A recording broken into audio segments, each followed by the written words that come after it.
¿Crees que esto es una obra de caridad? Eso fue lo que me dijo mi gerente, Brent Harker, en voz alta, en el pasillo, después de que le pedí en voz baja un modesto aumento. 3 años. 3 años construyendo toda la infraestructura de análisis de la empresa, manteniendo el backend con 0 tiempo de inactividad, automatizando el sistema de informes que le ahorró al equipo financiero más de 600 horas al año.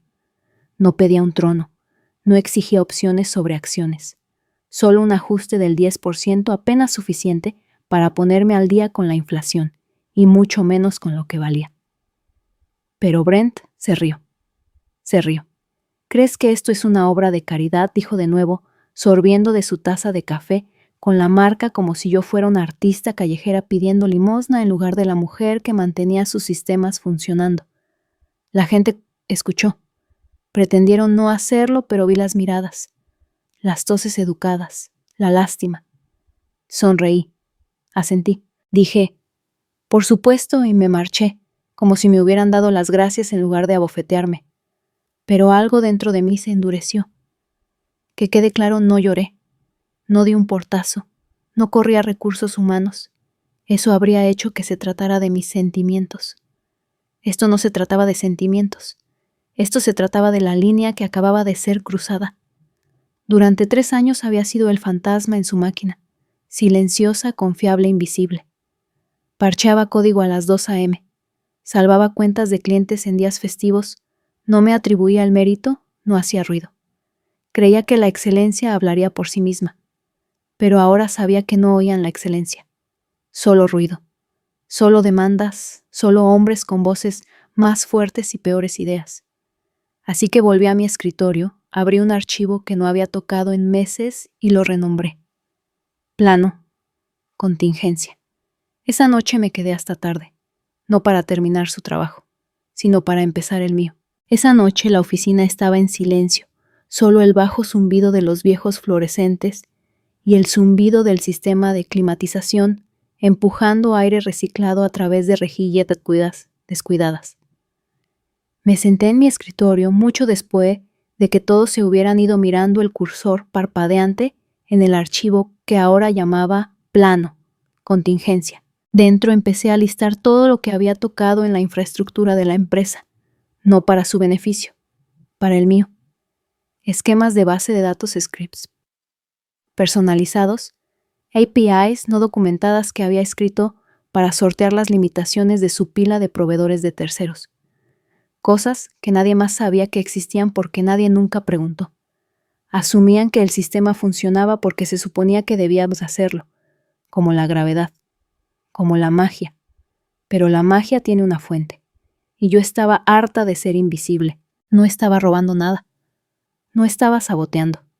Simplemente estaba haciendo un inventario reclamando los planos mentales de la arquitectura que había regalado libremente, confiando en que sería respetada. Mapeé las dependencias centrales que había construido, credenciales de administrador que generé pero nunca documenté, atajos integrados en nuestras herramientas de informes que solo yo entendía cómo arreglar cuando inevitablemente se rompían bajo carga. Nada de lo que hice esa noche hizo ruido, pero cada pulsación de tecla fue una decisión. Para medianoche había respaldado mis notas personales en una unidad cifrada, no propiedad de la empresa mía, notas que había escrito en casa, parches que había diseñado durante los fines de semana, anulaciones de seguridad que había probado en un entorno de pruebas que nunca se molestaron en supervisar. Revisé la hora. 12:47 a.m. Cerré mi portátil lentamente, el peso en mi pecho ya no era dolor, sino algo más frío. Enfocado. Durante 3 años funcionaron con mis horas extras no pagadas, con mi silencio, con mi disposición a arreglar cosas que se rompían porque otros no pensaban lo suficiente por adelantado. Lo tomaron como base, como esperado. Pero lo que nunca consideraron fue lo que podría pasar cuando esa base se apartara silenciosamente. No necesitaba hacer que su sistema colapsara, solo necesitaba dejar de sostenerlo. A la mañana siguiente me presenté como si nada hubiera cambiado. La misma americana, la misma expresión impasible, el mismo café de la máquina de la sala de descanso que siempre dejaba un rastro de amargura en la lengua. Le di los buenos días a Ana en la recepción, sonreí a 2 ingenieros en el ascensor. Nadie notó nada diferente. Pero todo había cambiado. No respondí al mensaje de Slack de Brent hasta después del almuerzo. Un simple ping pasivo-agresivo sobre un error. En la herramienta de informes automatizados, algo que había escrito hace 2 años, en una noche de trabajo, después de que uno de sus acuerdos casi colapsara debido a datos de ventas defectuosos. Lo arreglé entonces, por supuesto, en silencio, como siempre. Pero esta vez simplemente lo marqué como visto y lo dejé estar. A las 3:00 p.m., alguien de finanzas preguntaba por qué el panel de conciliación mensual no se sincronizaba con las API de gastos. Respondí con un enlace a la misma documentación desactualizada que nunca actualizaron la que les dije hace 6 meses que le faltaba la mitad del flujo lógico. Les había advertido suavemente en ese entonces. No habían escuchado. Ahora no me repetiría. Era extraño lo rápido que se atrofiaron los músculos de la hiperfuncionalidad una vez que dejé de fingir que todo estaba bien. Ya no me quedaba hasta tarde para corregir errores antes de que se convirtieran en emergencias. Ya no reescribía el código descuidado de un desarrollador junior en mis fines de semana para que el cliente no explotara el lunes por la mañana. Ya no rescataba. En cambio, empecé a desenredarme. Retiré mis tokens de administrador silenciosamente uno por uno. Rebosé privilegios que nadie sabía que tenía puntos de acceso que había creado para sortear sus lentas cadenas de aprobación. Cada pieza de infraestructura que toqué, empecé a envolverla en muros lógicos. Los sistemas seguían funcionando, pero ahora solo en la superficie.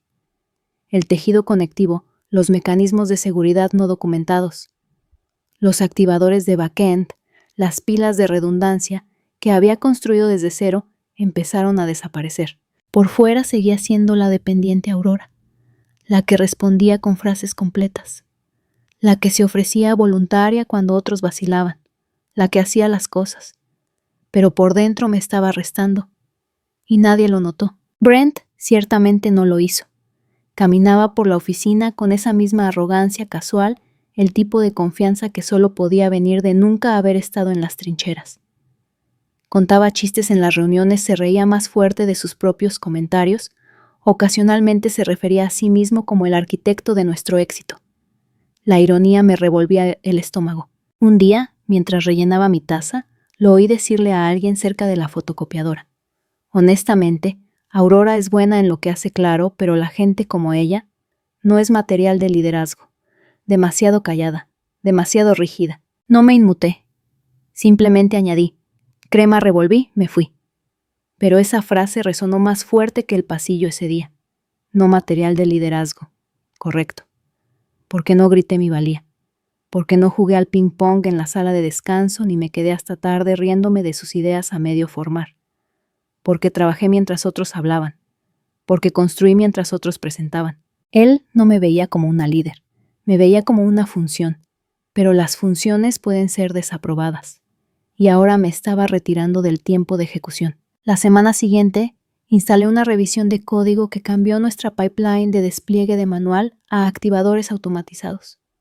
En la superficie parecía una mejora largamente esperada, pero incrustado dentro había un sutil retraso de entrega solo unos segundos, solo durante horas de mucho tráfico.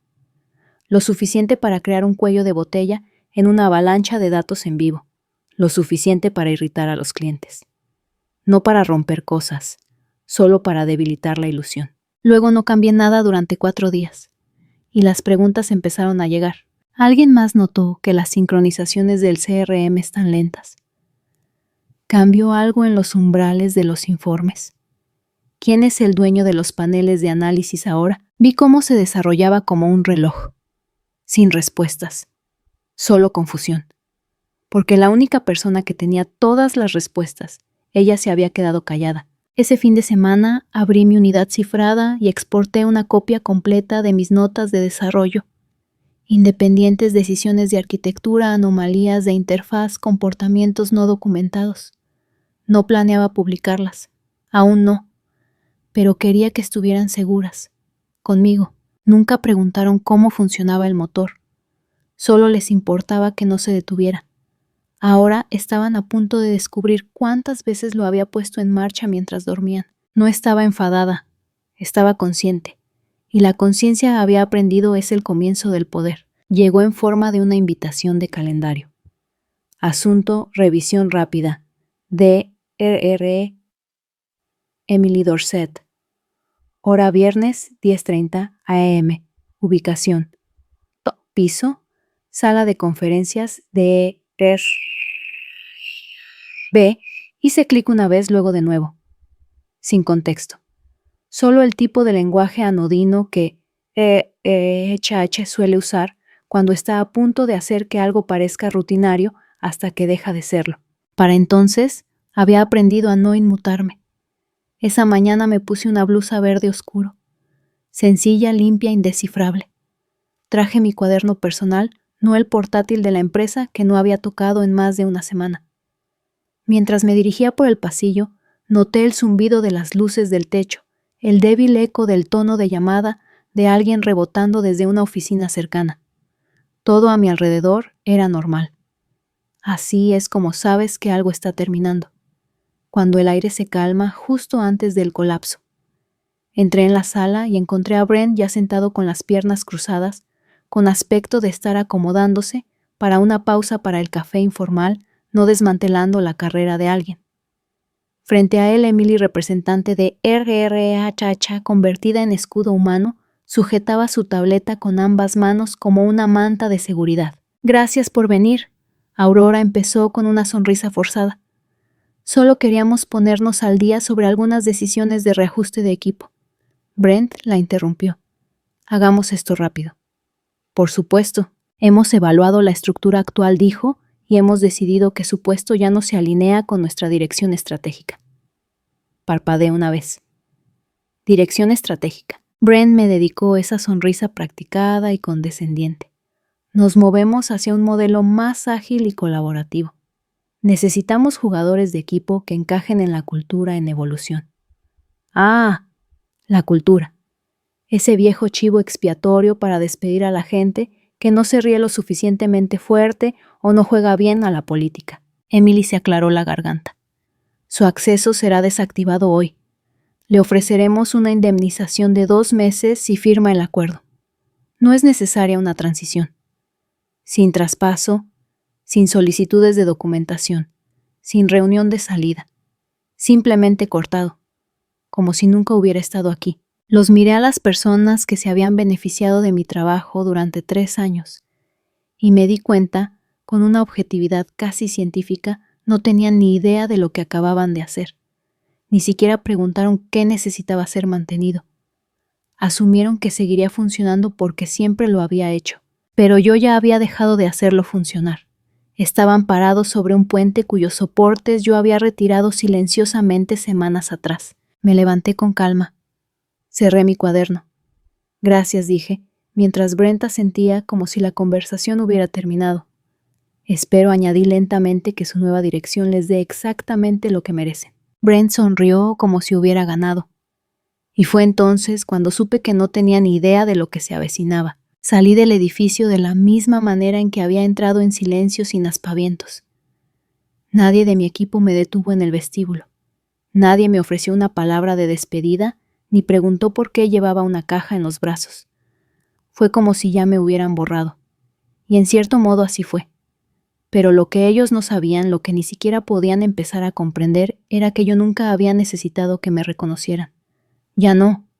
Habían despedido a un fantasma sin saber que ella ya había retirado su presencia de la máquina. Durante el fin de semana, terminé la última parte de la limpieza. Rebosé el acceso basado en tokens a mis archivos en la nube, cerré las pipelines de respaldo que había dirigido a través de mi espacio de desarrollo personal durante reconstrucciones de emergencia y eliminé las credenciales remotas que había creado en su nombre, herramientas que había estado usando para salvar su infraestructura de implosionar más veces de las que me importaba contar. No porque quisiera hacerles daño, sino porque ya no tenían ningún derecho a pisar un terreno que ni siquiera se dieron cuenta de que yo había puesto. Para el lunes por la mañana yo era libre. No llamé, no miré atrás. Pero para el martes empezaron los mensajes. Hola, Aurora, pregunta extraña. ¿Recuerdas la contraseña para el backend del panel heredado? Estamos teniendo errores y no podemos acceder a los registros. Luego, ¿alguna vez compartiste la ruta del archivo de configuración para el motor de informes? Estamos tratando de redirigirlo, pero sigue dando tiempo de espera. No respondí, y no necesité hacerlo. El sistema no estaba fallando drásticamente. No se estaba estrellando en llamas. Simplemente se estaba descomponiendo suavemente, constantemente, como fruta dejada al sol. Las cosas que yo había mantenido unidas con código redundante, parches nocturnos y mapas mentales que nunca llegaron a la documentación formal, ahora se estaban desmoronando. Pensaron que lo que hacía era fácil, porque yo hacía que pareciera fácil. Ahora estaban aprendiendo la diferencia entre lo perfecto y lo sin soporte. Para el jueves recibí un mensaje de voz. Era Brent.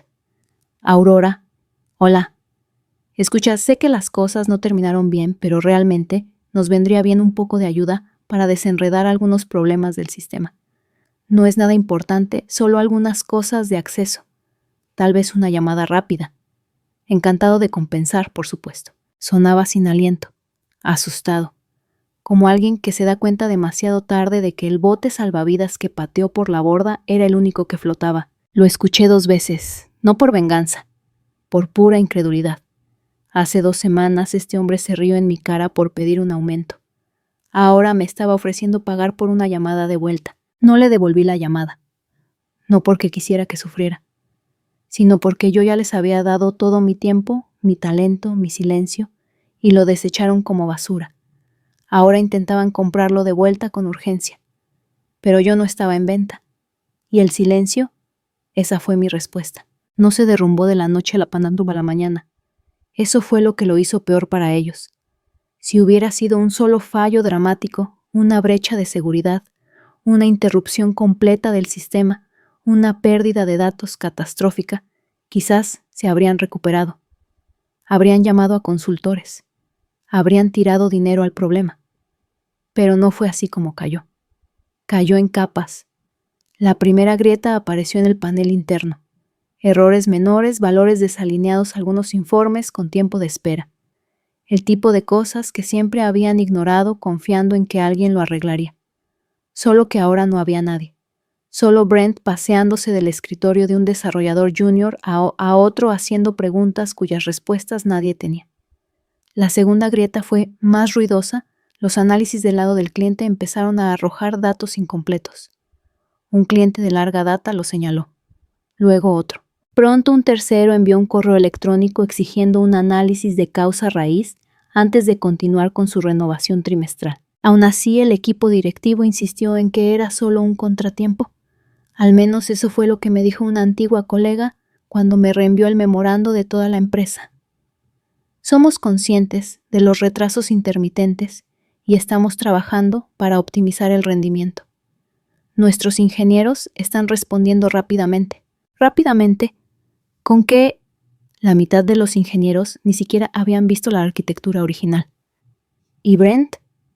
Una vez bromeó en una reunión diciendo que los detalles son para los desarrolladores, como si el liderazgo fuera demasiado evolucionado para preocuparse de cómo funcionaban los sistemas. Ahora cada detalle omitido lo estaba abriendo. No respondí al memorando. No publiqué nada. Ni siquiera hablé con los pocos antiguos compañeros de trabajo que aún me enviaban mensajes para ver si tenía tiempo para charlar.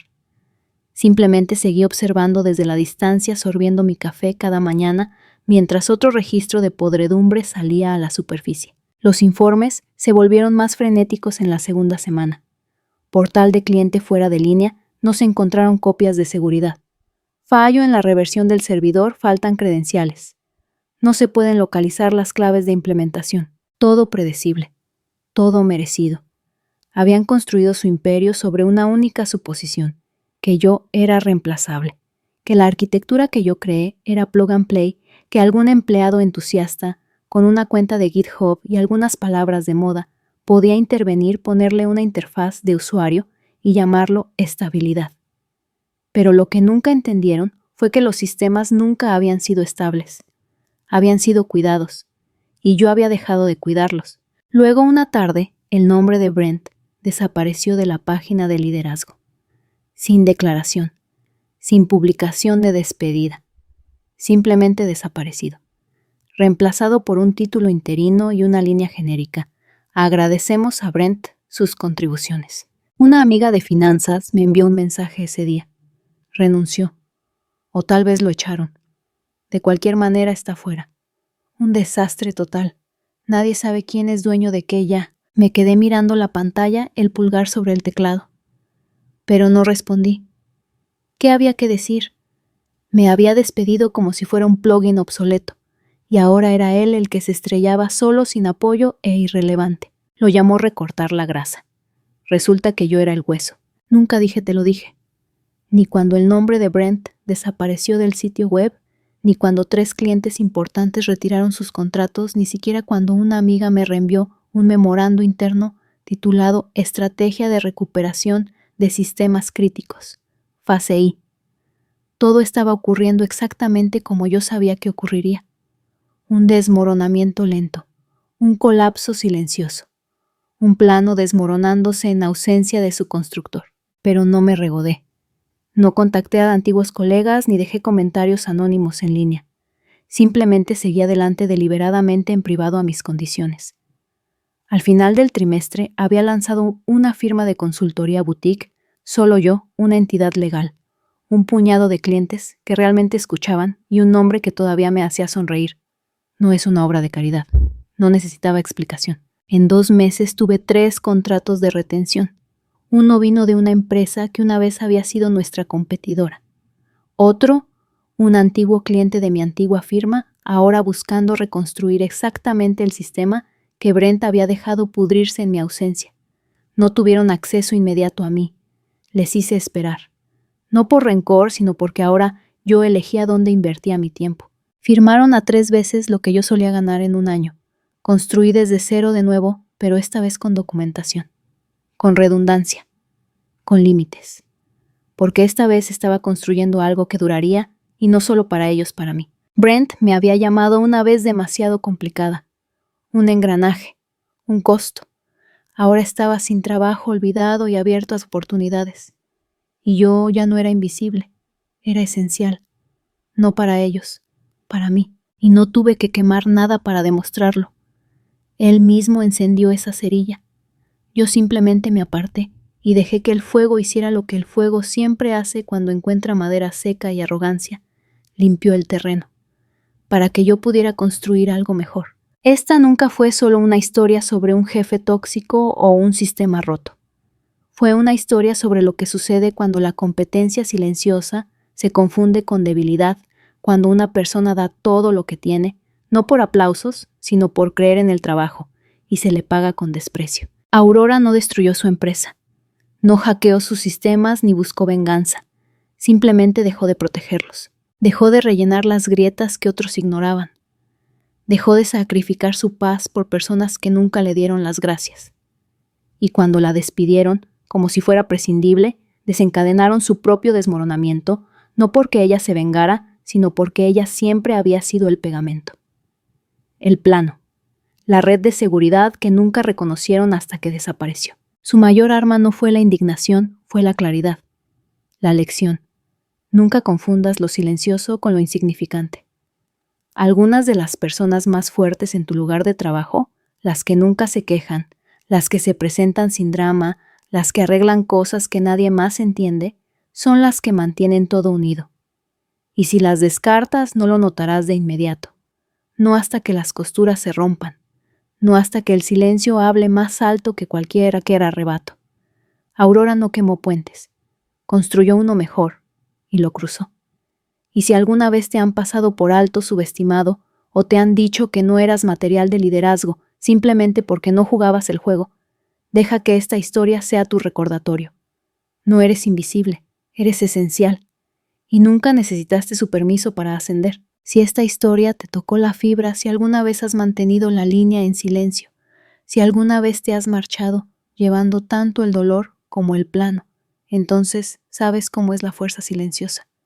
Y sabes que es imparable. Suscríbete ahora para más historias como esta Historias de coraje silencioso, justicia estratégica y la resiliencia que nadie vio venir. Porque a veces la mejor venganza no es venganza en absoluto, es volverse innegable y hacerlo a tus condiciones. Haz clic en suscribirse y camina hacia el próximo capítulo con nosotros.